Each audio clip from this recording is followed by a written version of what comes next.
In terms of ski mountaineering, they're often going to be a little steeper than what's found at most resorts. Obviously there's no patrol in case something goes wrong, and the ski conditions can really be across the board when you're talking about backcountry skiing. Episode 326, Brittany and Frank Konsella are back on to talk about their new backcountry ski guidebook, as well as what it's like to ski in the backcountry. This episode of the Adventure Sports Podcast is sponsored by Action Heat. Action Heat makes the world's best heated clothing. Powered by rechargeable batteries, it's the perfect way to stay warm. Save 15% off your order when you go to action-heat.com/adventure. That's action-heat.com/adventure. You're listening to the Adventure Sports Podcast, brought to you by 180 Tech. We talk with adventurers from around the globe to bring you the inspiration and motivation you need to get started in the outdoors or to keep you moving if you're already there. Now here's your host, Kurt Linville. Hi friends, thank you so much for tuning in to the Adventure Sports Podcast again today. Kurt here.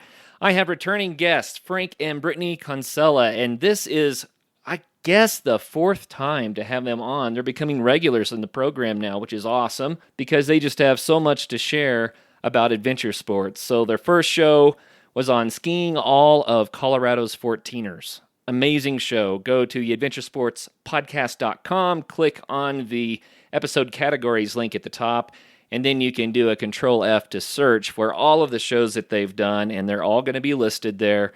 They came back on to talk about backcountry access, especially in the wintertime, and a program that they're working on called Save the Slate. Then they came back on to talk mountain biking, and it was toward the end of the mountain biking summer, but they have such an amazing thing going on with all the mountain biking, and they did a fantastic job of encapsulating what the sport's all about. But now I'm excited to have them on because their book has just been completed that they've been talking about for a long time now, Backcountry Ski and Snowboard Routes, Colorado. And as in a way of introduction, I'm going to read the About the Author section from the book. Brittany Walker Konsella is an avid outdoors enthusiast who began skiing at age 4 on the slopes of Ohio.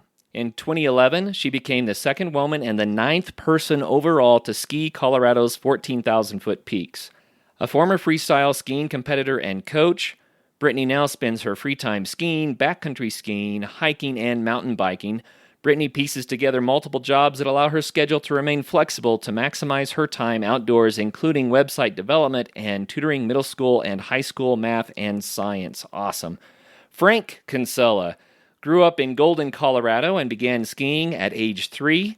A former ski racer and International Free Skiers and Snowboarders Association Big Mountain competitor, Frank found himself indulging in the backcountry surrounding Crested Butte on an increasingly regular basis.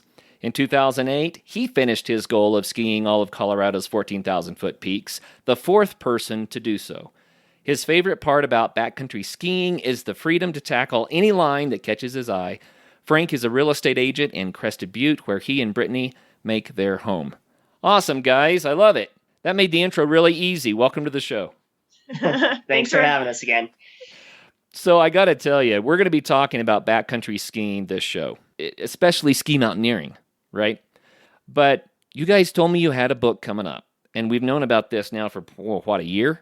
And I'm just going to tell you what I'm going to tell everyone I told you beforehand. I thought, okay, so we're going to have a little half-inch coffee table book. It's going to show some cool routes that people can kick down in the wintertime, and that's really cool that they're putting together a book. And then I got a copy of the book, and I'm like, what? The thing's nearly an inch thick. It is comprehensive, and it's amazing. The information in here is so useful for ski mountaineering and for backcountry skiing. And I just said it. You guys are the Jerry Roach of ski mountaineering now. Well, thanks for the compliment. That's huge. Thank you. No, I am overwhelmed with the quality of this book and how much information is in it. So I'm going to let you guys talk. I've done way too much talking already. But let's start just by talking about the focus of the book. Okay. Well, I guess we could start at the beginning. And, we were contacted by the Mountaineers books out of Seattle 3 years ago. And that's when this whole thing kind of started. And from there, kind of developed a list of over 100 routes that we thought might work. And that obviously changed as we went along. But That was kind of the basic framework. They did have kind of some parameters for us. They wanted everything in there. So there are some pretty easy routes and that are really just, backcountry skiing, wouldn't be considered ski mountaineering at all. And then that goes all the way up to some of the tougher routes in the state. And so that's what we were working on the last couple winters, skiing. Some routes were new and just making sure we felt comfortable with the ones we'd already skied in previous years, that we could describe them. And that's the book. So there's 102 routes all across the entire state of Colorado, everything from the Steamboat Zone to the La Plata Mountains west of Durango and everything in between. And everything in between. Yeah, I was looking at this. It's Front Range of Colorado through the San Juans, everything in between. It's all there. It's amazing. Yeah, we've even included some, pretty unique areas like the Flat Tops Range and a route on the Grand Mesa as well. So it's pretty unusual. I'm just chuckling because people that are from out of state think flat tops. So I guess you're not doing Alpine or downhill on that. And then but no, you can't, right? And then also Grand Mesa, that sounds flat too. But both of these, or all of these, are mountain ranges with some flat tops and some amazing sides, amazing slopes on the side. So is that where you have some of the flatter routes, or is there a mix? There's definitely a mix. I'd say it's pretty steep, the one that we have in Flat Tops Range, and then the one on Grand Mesa is definitely a little bit more. It's an easier route for sure. More of a ski tour route? Yeah, exactly. Well, how about the format, Brittany? I'm holding it in my hands, and I would rather you describe it than me so I don't mess it up. But the format of how these routes are described, I see a lot of text. I see them sorted by location. I see maps. I see pictures. I see... You tell us how this works. Well, kind of what we alluded to, it's broken down by range. And so we have quite a few ranges. We have the Park Range, Flat Tops, and Grand Mesa in one. Then we have Northern Front Range and Southern Front Range because they're broken down into two different separate parts because they're just so big. And then we have the Mosquito and 10 Mile ranges. We have the Gore Range, the Elk Mountain Range, Sangre de Cristos, and then the Sawatch and the San Juans.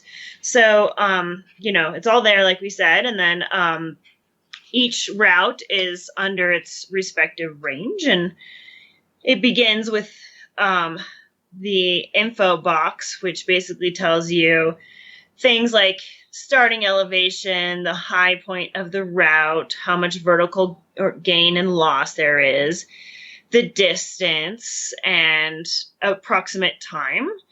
We also broke things down into what kind of skills you would need. So there's ski skills, fitness level, technical skills. We also have suggested gear and the months that we suggest that it is best skied. And also, if you want to get a USGS map for the route, then we've stated which map you would find it on. There's also maps and photos for pretty much every route. Well, it has everything that you need to know to figure out how to get to a route and what to take to be on the route, and then the route itself, it describes how to ski. And I'm looking at the pictures here. They're so awesome. Some of these, I would call them the more exposed routes just blow my mind. These couloirs just with snow going down through cliff faces for 2,000 vertical feet. It's just amazing stuff. Yep. I want to point this out too. It says right here on the back, 102 backcountry routes, and here's the part that matters. It says that Frank and Brittany have skied them all. Exactly. You're not just collecting information that you hear from other people. No, this is from your personal experience. This is what you have done. Yeah, that's why it actually took us 3 years to write the book, and 2 of the years were solely focused on research. And so we went and researched a bunch of routes, and, some of them never ended up in the book. So it's not like we just put in there what we skied. We put in there the best of what we skied. Yeah, and then the last year was focused mostly on just the writing and editing. Now, I no longer have to just say Frank and Brittany wrote the book on ski mountaineering. No, I mean it. They wrote the book on ski mountaineering. You guys have actually done it now. That's awesome. So, well, thank you. How many of these routes are 14ers? Oh, good question. Not that many. I bet it's only a half a dozen or so, maybe even less than that. We'll flip through the book real quick and see if we can count them up. Did you guys ever ski the couloir on James Peak that goes off the front face? What are you calling the James Peak is on there? But what are you calling the front face? Because The one that faces south and a little east. yeah, we have pretty much that whole like cirque listed in the book. Hmm. So there's actually a bunch of routes on James. It's it's a great ski mountain because it has a lot of routes on it, actually. Yeah. Well, the reason I ask is because I stood at the top of that in the summer and looked down and just went, oh. It's enough to scare you looking off of it, but at the same time, I was envisioning it full of snow and, it looks so good. But those are the kind of routes that you guys cover in the book, from the easy to the hard. Yeah. Well, congratulations. The book is out, and it's fantastic. It just looks so good. And usually on the Adventure Sports Podcast, we talk about the book at the end of the show. But I'm actually so stoked about this, I wanted to get it talked about at the beginning. But let's talk a little bit just about ski mountaineering in general, okay? Okay. You literally wrote the book on it. So tell us what it is so that people can get a feel for what the sport is and maybe contrast it with, your standard resort skiing and that sort of thing.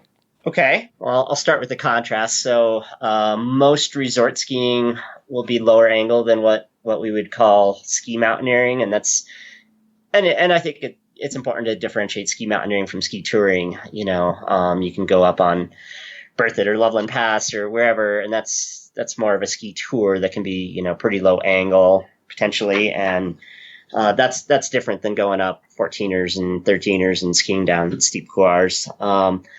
But in terms of ski mountaineering, they're often going to be a little steeper than what's found at most resorts. Not necessarily steeper resorts like home here in Crested Butte has a lot of steep terrain, but steeper than some of the other resorts. And obviously there's no patrol in case something goes wrong, and the ski conditions can really be across the board when you're talking about backcountry skiing. Sun crust, wind crust, sometimes powder and sometimes corn, and everything in between. So that would kind of encapsulate ski touring and ski mountaineering and backcountry skiing, I guess. How many vertical feet do you think an aggressive skier does at a resort in a day? Oh, a lot more than they ski in the backcountry in a day. I don't know. Let's say you're skiing an area with a 3,000 foot drop. You could probably do that 4 or even 5 times an hour. So if you went bell to bell, 9 to 4, that would be 7 hours. We'll call it 5. So 35 times 3,000 would be, maybe 100,000 vertical feet skied in a day if someone was really going after it and not stopping for lunch. Yeah, that's wicked fast, but it's possible. So now contrast that with what's in this book. Most of these routes are going to be anywhere from, say, 1,500 to 5,000 vertical, I would say. But of course, if you can start doing laps, you can start adding, nearby peaks. A lot of these routes, we might mention what we'd call like extra credit or something like that, where, hey, you're already there. You should maybe, if you still have the energy and the conditions are still good, you might want to do another nearby route. But still, in general, most of these are going to be 5,000 feet or less, unless you're doing laps and moving fast. Well, I don't want that to sound small to anybody, because what that means is you climbed those 5,000 verts in winter conditions, and then, you earned your turns. Then you get to come back down again. But often, with this type of an approach to skiing, you might only get one big run in a day, right? Exactly. It's probably not the best way to learn to be a really great skier, but it's one of the best ways to have some amazing ski runs if you are already a great skier. Am I right about that? Exactly. We always recommend that people learn skiing at a resort and perfect their skills skiing at a resort, and then transition those skills into the backcountry.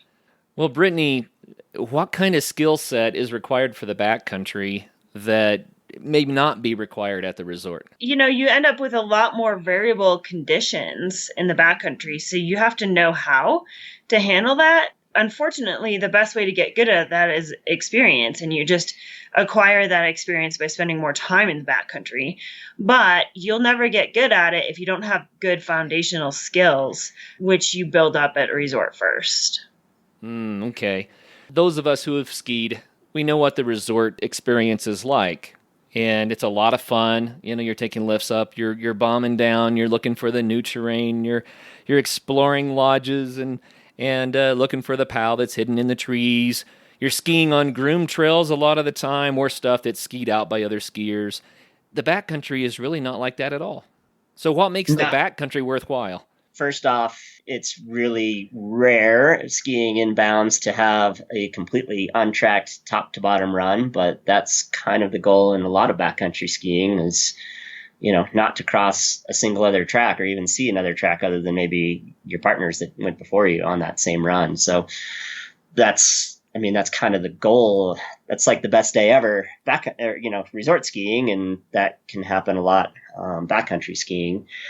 And then as far as the more ski mountaineering stuff, you're not going to find very many ski areas that have routes like, these steep routes that we're talking about. That just doesn't exist at many of the ski areas. And that's a whole different kind of skiing and super rewarding. And as you progress in ski mountaineering, you realize you can go anywhere. I mean, the whole range of mountains is you see one place and you look across the way and you see another, and you can just go do that. There's no limits to it at all, unlike a ski area that has, generally has boundaries and ropes and rules, and there's none of that in the backcountry. It sounds liberating, doesn't it? It does. I feel like at a ski area, you're lucky to find something that's steep for, 500 to 1,000 feet, whereas you can find that a little bit more in the backcountry if you know where to go. Well, that's the thing. At a lot of ski areas, the longer runs are the flatter runs, and the steeper runs are short because you get to the bottom of the mountain in a hurry, right?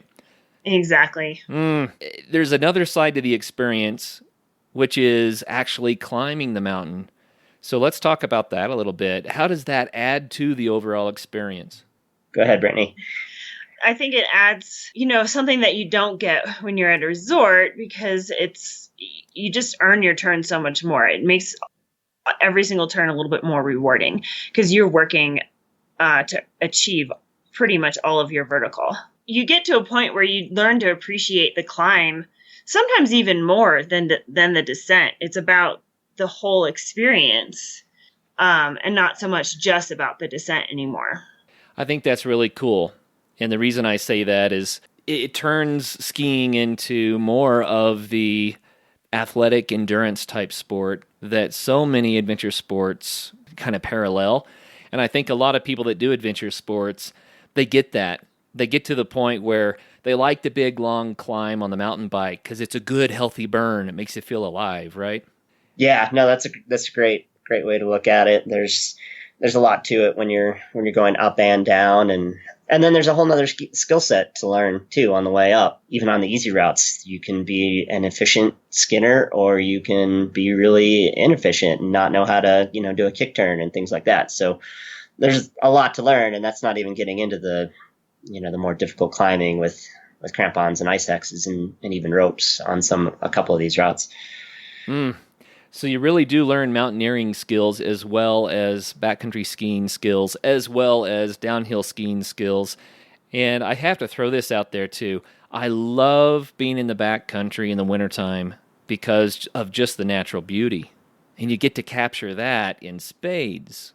Yeah, no, I mean, a sea of white-capped mountains is, it's a good thing. It's, we love it.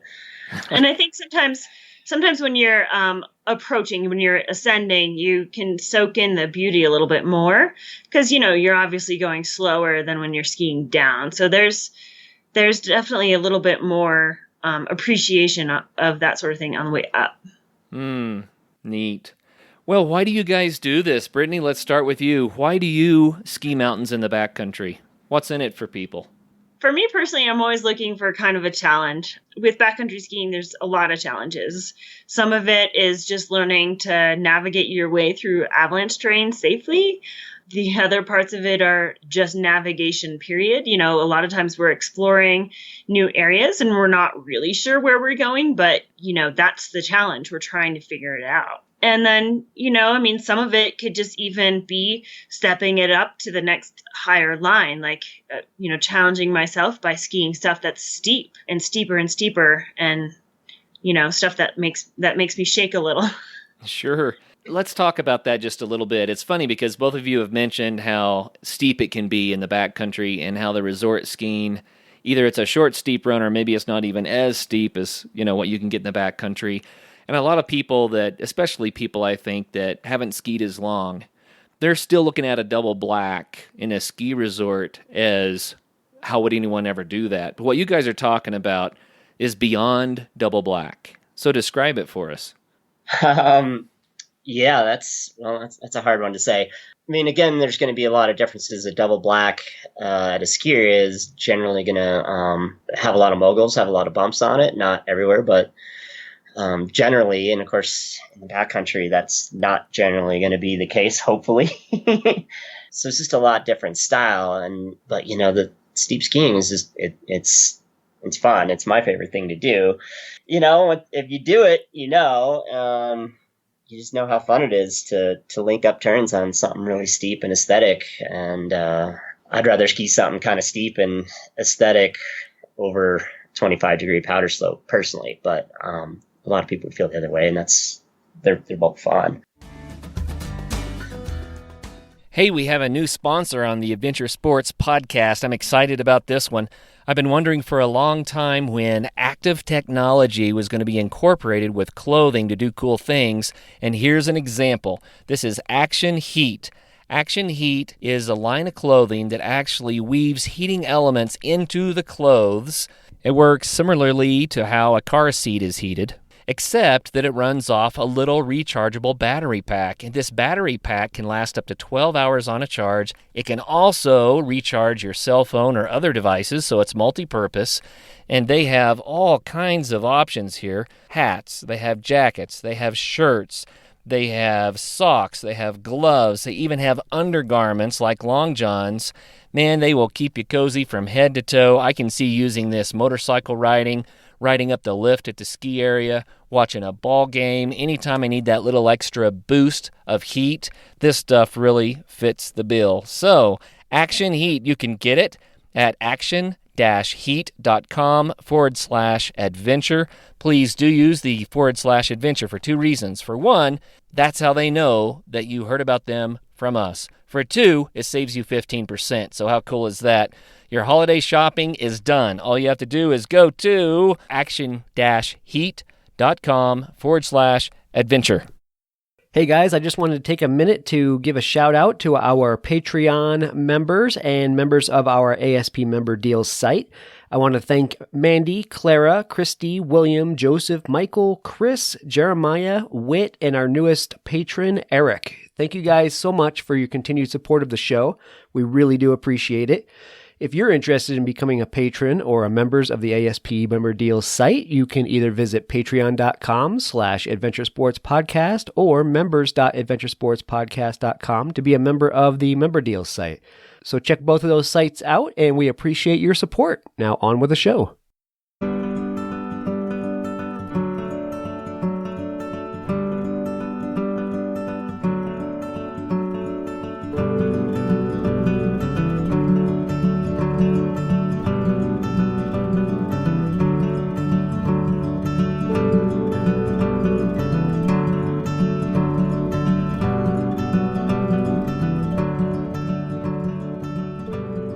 Well, you mentioned powder. We have to cover so much before we're done here today, but let's put some parameters around this a little bit, if you don't mind. Back when we did your interview about skiing the 14ers, we talked a little bit about gear required, and let's not do a deep dive since we already covered it, but let's just list how the equipment is different than what you would normally see in the ski resort. So, Brittany, you want to take that one? Well, the main thing is having your avalanche gear, which most people don't travel around with at a resort unless they're doing some what's called slack country lines, which means you can go out of the ski area boundaries to backcountry terrain and then end up back in the resort to take the lift back up. But we don't have a lot of that here in Crested Butte. We have none of it in Crested Butte. But basically, you need avalanche gear, which usually includes a shovel, a beacon, and a probe.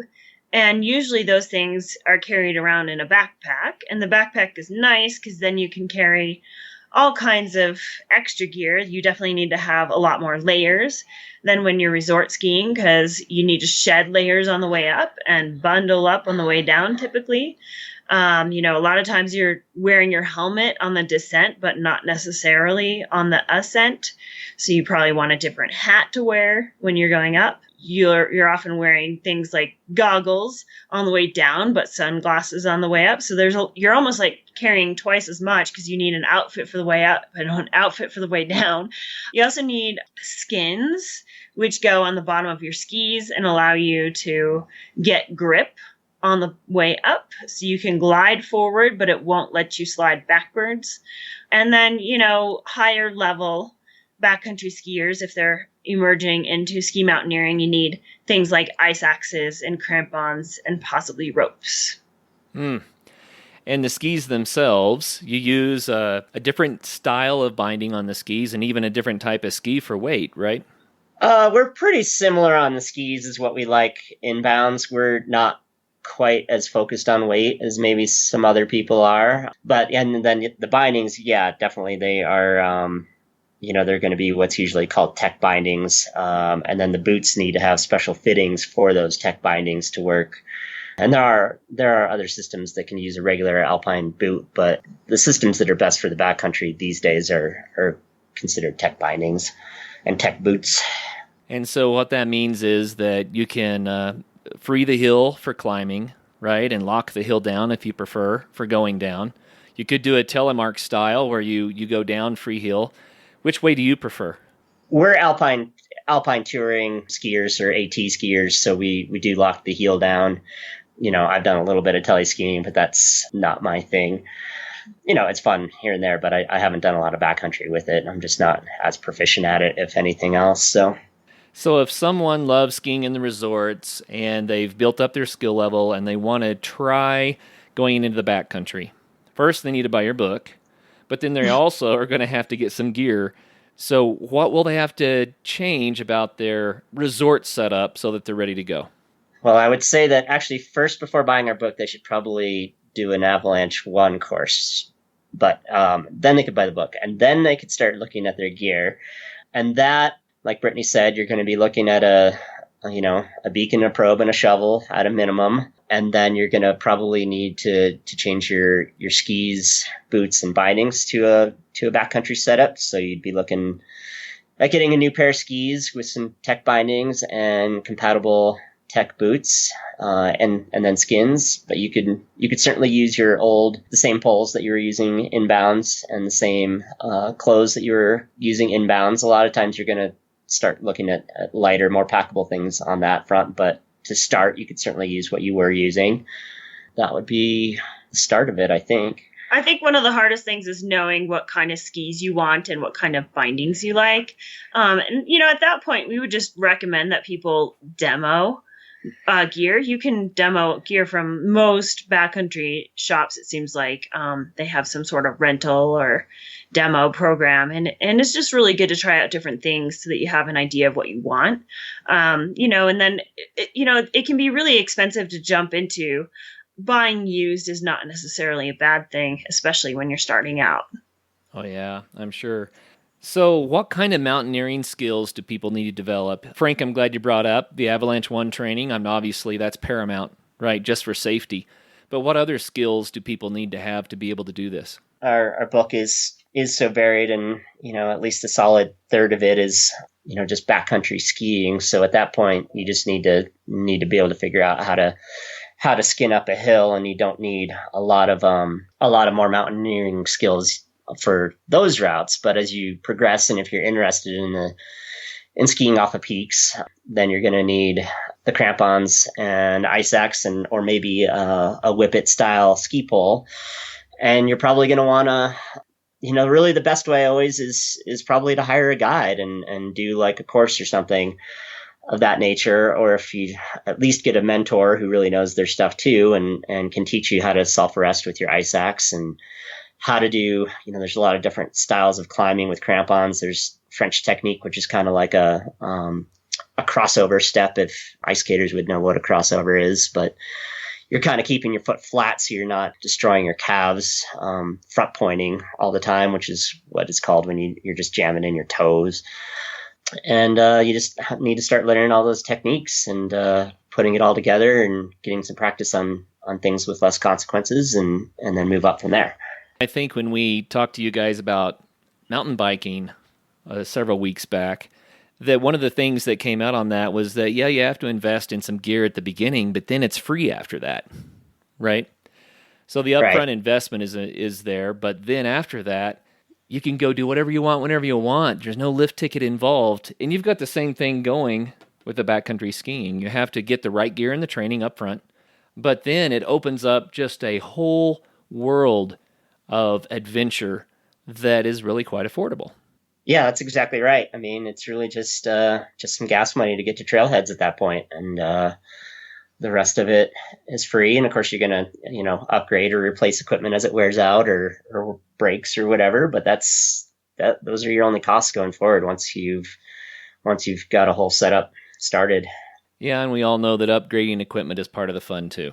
We might pretend it's not, but it is. Right. Well, how fun. Brittany, will you describe for us what a day in the backcountry is like? How does it just take us through getting out of bed in the morning until you're back at the car after you've done your ups and your downs? Well, it can vary so much depending on your route and the time of year. In winter, typically you're kind of getting up at a fairly regular time, like 7:00. Well, I mean, if you live near the mountains, then you're probably getting up around 7:00. If you're living in Denver or something and you have to travel into the mountains, it'll probably be earlier. And then, you end up at your trailhead, however you need to end up there. You start skinning like maybe 8 or 9:00, and you'll probably skin for, a lot of the winter routes are often shorter. It's just by nature, you're trying to access stuff that's a little closer and not as committing, just in case the conditions aren't allowing you to ski some harder lines. And so then, you end up skinning up, possibly boot packing, and you end up at the top of your line, maybe after 3-4 hours. And then you ski back down, and there's usually some après celebration at a bar afterwards, and then you move on to your next day. But in spring, it's a little different. Like a lot of times you're trying to get to a line before it warms up too much, because if it does warm up, it is more susceptible to something called wet slides. And those can be dangerous, although they can easily be avoided by timing your route earlier on most occasions in the spring. So you get going. A lot of times we wake up in the dark, go to our trailhead, and there's usually a lot more boot packing involved, and crampons and ice axes. And again, you get to the top of the route, and a lot of times our routes are a lot longer in spring. Like they can vary from, I'd say our average route is more like 8 hours, and they can go up to 12 or even more. I think the longest day out I've had is 19 hours. And then you ski back, to the car. Sometimes, later in the spring, you end up having to even hike in for the first couple thousand feet before you're even actually on your skis and able to skin up or boot pack up. So I mentioned to you guys once before, I think, that my sons and I decided to go ski a 14er. And so it was handies in the springtime, a little bit too late in the spring. So we ended up strapping all of our Alpine gear on our backs and taking off up the mountain. I was blown away at how heavy my Alpine gear is when I put it on my back, right? Right. Yeah. I mean, it was nuts. So the AT gear that you're talking about, that gear, I mean, you can use the same skis you use in the ski area, but the bindings are a little lighter. The boots are lighter, though, right? And often the ski is on the snow instead of on your back, but still, how do you manage that weight? Yeah, when you're actually able to skin, you notice it a lot less because obviously, good skinning technique, you're not actually lifting your foot up as if you're walking. So you're not ever, picking up the ski boot binding with every step. You should be, gliding. So that's kind of a key technique point that hopefully you've got a good stride going. There are a lot of people actually though who kind of stomp around and you kind of wish they'd look at their form a little bit. So that's a huge thing. And as far as, when you do have to climb with it on your back or whatever, then, the bindings are a lot lighter than an Alpine binding. I don't know exactly how much, but that's a huge difference. And the boots as well are considerably lighter. The skis, again, like we were saying, we don't get quite as involved with that, but you can get much lighter, narrower, shorter skis if weight's really important to you. But it's a pretty substantial sacrifice for the descent. And when you're, especially on the skis, the lighter you go, the less mass they have, and mass is what can drive a ski through crud and crusts and things like that. And it, but if the lighter weight on the way up is worth it, then you can go that route too. And we're not necessarily ones to talk about how heavy gear is, because our original gear that we really first started backcountry skiing on was so incredibly heavy. It was basically the same as Alpine gear. I first started backcountry skiing in my Lang race boots and, basically super heavy Mantra skis with Fritchie freeride bindings, which were heavier than any, ski resort binding. So, all the equipment that we have now is so incredibly light to us that we don't even notice that much anymore. Because what we had to start with and compare it with was just so much heavier. Well, this all speaks to a fitness level then, doesn't it? I think that people could use this as a sport to get fit by being really intelligent about what they choose to go do, right? But I think for some of the bigger stuff, there's a fitness requirement, right? There's a prerequisite here. How fit do you have to be to do this? Well, I think, again, it depends on what you're doing. If you're, going up some of the shorter pitches at, say, Berthoud Pass and then getting a ride back up, hitchhiking or running shuttle or whatever, that's not that bad of a day. But we certainly have some routes. We have a route on La Plata Peak in the Sawatch Range, which is a 14er, and we're actually suggesting going up from the north side, go down the south side, come back up the south side, then back down the north side. So, you're summiting a 14er twice in one day, and yeah, that's a long day. And yeah, you need to be pretty fit to tackle a route like that versus just a shorter day at one of the passes or something like that. But as we talked about during mountain biking and really it's anything, if you just hike 1 or 2 14ers a year, it's gonna hurt. If you go mountain biking once every couple weeks, it's gonna hurt. Same thing with backcountry skiing, but the more you do it, the less it hurts, and the easier it is, and the farther you can go, and the more possibilities that are open to you, really. Yeah, I see that. So making a habit out of it makes it more enjoyable. That's what you're saying. For sure, yeah. If you're going off the couch every single time, it's gonna feel like you're going off the couch. Yeah, no doubt about that. Well, I'm curious too. We're coming into ski season here, and I've done more mountain biking this year than I've had the opportunity to do in previous years, and I'm really excited about that. But I'm a little concerned because it's a different motion. I'm using my legs when I mountain bike. I'm going to be using my legs when I ski. But how different is it? It's a lot different, I would say. There's some, when you're descending on a bike, you should have kind of some upper and lower body separation, just like you have in skiing. But yeah, you're absolutely right. You're using different muscles. Skiing, you're using so many of these tiny little muscles that who knows what the names of them are in your feet and your calves and things like that are your kind of control muscles. And that's why, doing a little bit of hiking is probably helpful. And then there's a lot of, I feel like most ski towns and other places have ski conditioning camps or whatever at this time of year that you can go to and start, jumping onto like, the wooden platforms off and on and doing all those other all those other activities that kind of better mimic skiing than maybe mountain biking does in some ways. Yeah, I've always found that hiking actually gets you in better shape for backcountry skiing than mountain biking does. Although just having a good fitness in anything will always put you steps ahead. Oh, yeah, your cardio really, really helps. Yep. Okay, well, I was just trying to give all of our listeners kind of a feel for what this sport is all about, what's required. What would you say the rewards are? What are the biggest rewards of doing this as an adventure sport? Oh, the rewards are just so varied. It can start with just some of the best powder skiing days of your life.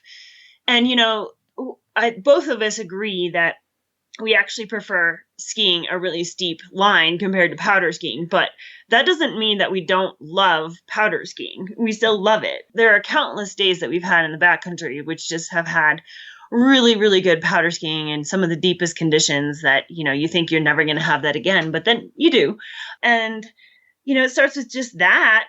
And then, working your way up to more and more challenging terrain and, eventually skiing things that you didn't really even think that you could possibly ski. And that is just so rewarding in and of itself. I remember when we talked to the two of you about skiing the 14ers. We brought up the steepness of some of the ski runs and the exposure with cliffs and things like that. And I think you both agreed that the bigger challenge as far as exposure was concerned seemed to be on the climb, and that the descent, once you got the skis on, you were much more comfortable.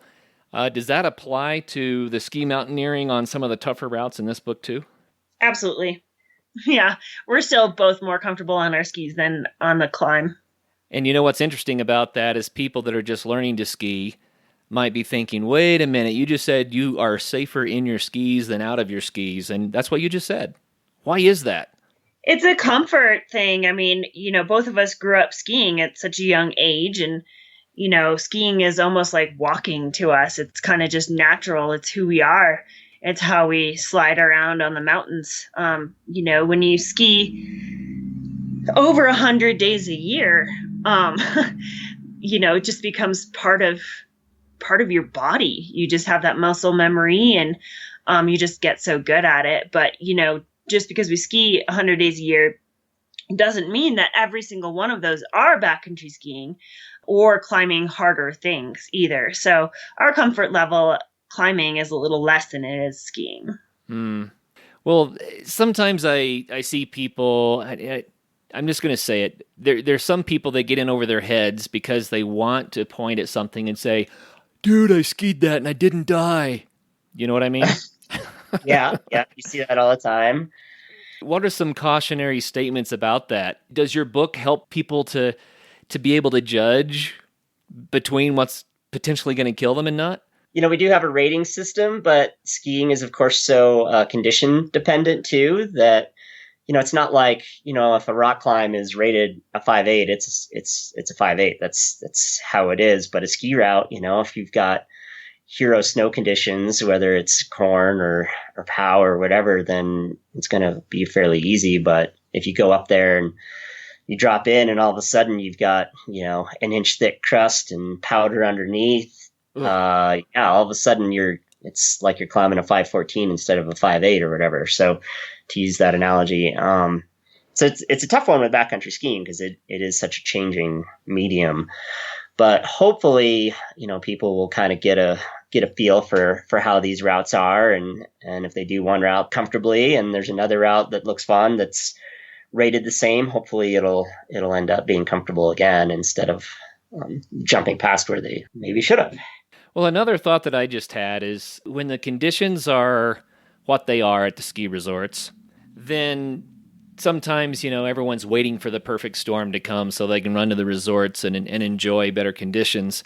It seems to me that with a little bit of planning and paying attention to what's been going on with the weather, you could probably find amazing conditions almost any time you want to in the backcountry if you're willing to drive a little bit. Am I right about that? Yeah, that's absolutely correct. But part of that is the other challenge is learning how to predict where you're going to find good snow. And it might pertain to a particular aspect, but maybe not just that kind of aspect, but like you're looking for a specific feature, like maybe you want trees or more of a couloir that's protected and not windswept. And that can vary depending on your particular location. And we don't always have everything about that in the book because that's so hard to discern per se, but that's just learning to become experienced in the backcountry, which is hard to teach somebody. That just comes with experience. Well, let me do some rapid fire kind of yes no questions just for fun. Frank, have you ever had to spend the night unexpectedly in the backcountry doing this? No. But are you prepared to if you had to? I probably could have more, but, there's always a fine line. I mean, you're really going to cruise around with a sleeping bag or something on a day trip. But I think I could probably figure it out. I usually at least have a down layer and things like that. So it would be uncomfortable, but I'd be all right. So always have a down layer or something like that. Brittany, have you ever triggered an avalanche? Yes, actually. And were you above or below it? Below it. Oh, no. Yeah, it happened a few years ago, and my friend and I were skinning up, and all of a sudden we heard this whump, and it wasn't very good. And then, it ended up remotely triggering an avalanche above both of us. And then we both turned around and started to ski back down. But anybody who's tried to ever do that with skins on knows that it's difficult to ski downhill with your skins on. And that's what we were trying to do. And eventually we were able to completely outrun the avalanche. Wow. That's spooky stuff. It was. It definitely was one of the scarier things that has happened to either of us. So, Frank, have you ever had to unleash your shovel and use it backcountry skiing? I have not. No, the answer would be no. I have had some avalanche incidents where other members of my party were in an avalanche, but they have never been buried, so I haven't needed to. Hey friends, it's really been fun the last couple of weeks watching the early season snow start to blanket the high peaks. Winter is on the way. Bentgate Mountaineering is ready to help get you prepared for your epic winter. Come check out the latest in Alpine touring, telemark, NTN, and splitboarding gear. They have brands like Black Crows, DPS, Dynafit, G3, Icelantic, K2, Technica Blizzard, Arc'teryx, Mammoth, Solomon, Volley, Neversummer, Jones, and BCA. And you do need to be safe out there. Bentgate has the latest in avalanche safety gear. They have beacons, airbags, shovels, and probes, and they're ready to help you educate yourself on snow safety. They also rent out gear, so you can get your skis and your boots there, as well as your avalanche safety equipment. What's more, they also have free demo ski days at local resorts, so you can try out the latest gear. Now, how much fun does that sound? So swing by Bentgate in Golden, Colorado, or go to bentgate.com to find your new gear, as well as to get updates on all of their events. While doing your holiday shopping this season, why don't you drop by our site at 180tac.com and pick up a camp stove for the adventurer on your list. The 180 Stove, 180 Flame, and Bearline Plus are all made right here in Colorado and sure to make your loved one a happy camper. It's a great excuse to treat yourself to something special as well. Visit us at www.180tack.com.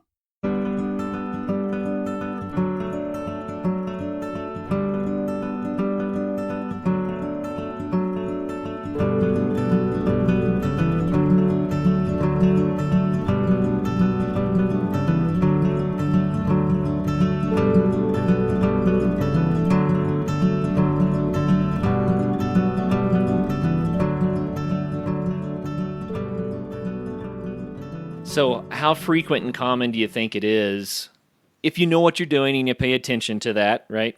Let's just say it that way, that the unpredictable happens?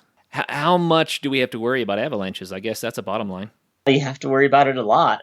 There's a lot made of numbers. I mean, if you're right about assessing avalanche conditions 99% of the time, but you're out 100 days, then theoretically you would have an avalanche incident one day. That's kind of the hard part about it. So you really, really need to pay attention and think about where you're at and what the conditions are. It also depends on what your goals are. I mean, our my goals are probably a little more aggressive than most because that's what I enjoy, and I'm aware of that. But you can certainly ski lower angle terrain 100% of the time, and with 0% avalanche danger if you're if you're never on a slope that's connected to a steeper slope above, and and that's one reason why skinning up ski areas is popular for people who don't want to have to think about avalanche concerns at all. Yeah. And, it's important to realize that like our goals change based on the conditions. Like we would never go ski some of these steeper lines in this book if we weren't really certain that the avalanche conditions were pretty safe that day. So, we base our goals for the day on the conditions. When we talked about the timing that's listed in the bullet points for every route on all these steeper, mountaineering routes, it's going to say, March through June or some combination of those months, because, you're not going to go ski the Landry line on Pyramid in January, even if it is covered. It's just that would be pretty rare for that. It would generally be too dangerous at that point in time. So I'm glad that you guys are pointing this out, and that the book also indicates, no, this is more of a snow has consolidated type run, right? Right. And I want to say that for the people who don't know about avalanche danger. It's really important to plan carefully. So you use a lot of resources as well. You call them out in the book to predict what the conditions might be. There are all sorts of resources online that kind of rate what the avalanche danger is and what the weather is doing and that sort of thing. But when you go up into the backcountry, how many times do you find the conditions are not what you predicted? There's definitely days where that happens. I mean, I think we've actually gotten pretty good at predicting them, but, we get surprises occasionally. And then sometimes I think what happens to us is a little bit typically what starts to happen to people when they are experienced backcountry skiers. We fall into the same trap. We get familiar with the zone and we expect it to be a certain way. And then occasionally it surprises us when it's not. And that's more often what gets us into trouble than not. And, occasionally that's a good reminder that we need to evaluate even familiar terrain like it's new terrain all the time. Yeah, good reminder. So I'm just kind of curious, you guys have done so much of this. When I get to a trailhead and I'm getting ready to take off on a winter ascent or even just a summer 14er, it doesn't matter. I get so excited. You get a little adrenaline burst before you even get out of the car. Over time, does familiarity reduce that? And over time, does it become more of a joyride? Or are you always just as excited? I think that changes every time out for me, at least. I mean, if it's something I've skied 100 times and there are, things in the Crestview backcountry I've skied 100 times, but if I know it's going to be a good day because it's pretty clear that the conditions are going to be good, then yeah, I'm super pumped up. And if it's something that I've had my eyes on for years and haven't ever skied, I'm definitely pretty pumped up. So that's the highest level of expectation for me, I guess. There are other days when, the conditions, maybe we know they're going to be poor, either from needing to stay on something that's really safe because the avalanche conditions are bad, or just, we're in a dry spell and it's been sunny and windy and it's almost impossible to find an aspect that's going to have good snow, but you're like, well, let's just go out and get some exercise, I guess. So it can be anywhere in between, I think, those two extremes for me. Brittany, what about you? I guess the question is, how exciting is it for you after you've done it over and over and over again? It loses the excitement a little, but like a day in the mountains is still always way more fun than not being there at all. So I always have appreciation for it and I always enjoy it no matter the day. Yeah. But yeah, you're right that like initial anticipation and excitement might not be quite there, but it doesn't mean that it isn't a good day. Well, I kind of bring that up because it's fun, like how we mature into a sport, but the sport remains fun. Maybe the appreciation changes and the expectations change, but I think that this is a sport that you could do for a lifetime, don't you? Absolutely. It's kind of funny. I'm going to throw the trout fishing. People have heard this before, but I think it applies to a lot of adventure sports. When you start fishing, you want to catch a fish. And then you want to catch a whole lot of fish. And then you want to catch a big fish. And then you want to catch a whole lot of big fish. And then you don't care if you catch any fish or not. You just want to be out there. And That's a good analogy. Yeah. I think that probably this stays more exciting. You have to keep your guard up, keep your alertness. Like you said, Brittany, make sure that you're looking at the conditions every day as if it's a new day because they change so much. But I guess the point I'm trying to make is I could see how this could stay exciting for years and years and years and years and years. I just can't imagine. It's such an exciting thing to do, to be in the backcountry in the wintertime, to ski these amazing lines, and to actually get to summit some peaks and see the views and get the exercise. I think it's wonderful, and I thank you guys for working so hard to put together this book so that people can discover this sport and also do it a little bit more safely and better informed. So thank you for that. Thanks. Yeah, we also just want to get people out there, pushing themselves and exploring more, within their ability level. But, it's always good to challenge yourself. Well, how can people get a copy of the book? They can get it on our website, which is 14erskiers.com, which starts with a 14 ERS, so they can get it there. It's available online on Amazon and at the Mountaineers Books, which is our publisher, and local shops are starting to receive their copies too. We saw some copies in a bookstore last week. Those are the first ones we'd seen in a mountaineering store so far, but they should be at your local store. And if it's not, maybe ask them to carry it. I got to warn people, this is the kind of book, so if I go into a bookstore to get a book and I walk by a rack and I see something on the end cap or something, I pick it up. This is the kind of book that goes out with me that I never plan to buy. Oh, good. You know what I mean? This is that kind of book. So don't think that you can look at this book and not buy it, folks. If you like skiing, then you're going to want this book. It's just first class. Very, very good guidebook. You said 14erskiers.com. And that website also has your mountain biking guides. It also has the information about your 14er skiing that you've done and a lot of blogs about other outings that you've done through the years. So it's a treasure trove of information about adventure sports in those areas. So thanks again for putting that together. Any parting thoughts or advice for people that would love to get into backcountry skiing? Brittany, how about a parting shot? Well, I'd say just make sure to get your avalanche training and go out with some experienced people who can really show you, how to travel safely through the backcountry, because that is a skill that is acquired over a long period of time. And it's really good to have some mentors to help you through that. Frank, what about you? What's your parting advice? I would say the same advice. And as we talked about, start small and work your way up. It's not really fun to go up a route and then sidestep down the whole thing or something because you just weren't ready for it. So, keep your goals realistic and, like Brittany said, get your training, get your mentors. We never really talked about it, but we think that you should probably, have a wilderness first aid class under your belt too.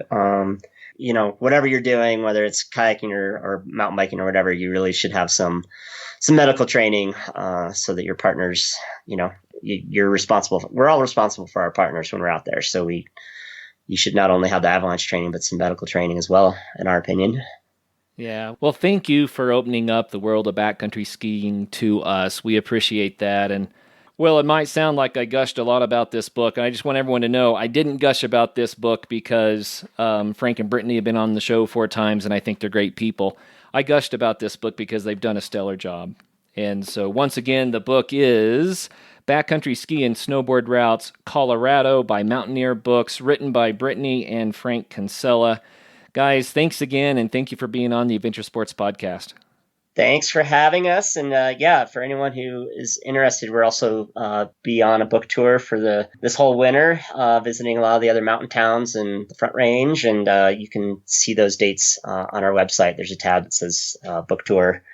And hopefully we can meet a lot of people and talk about skiing. We'll be doing book signings at all of these events as well.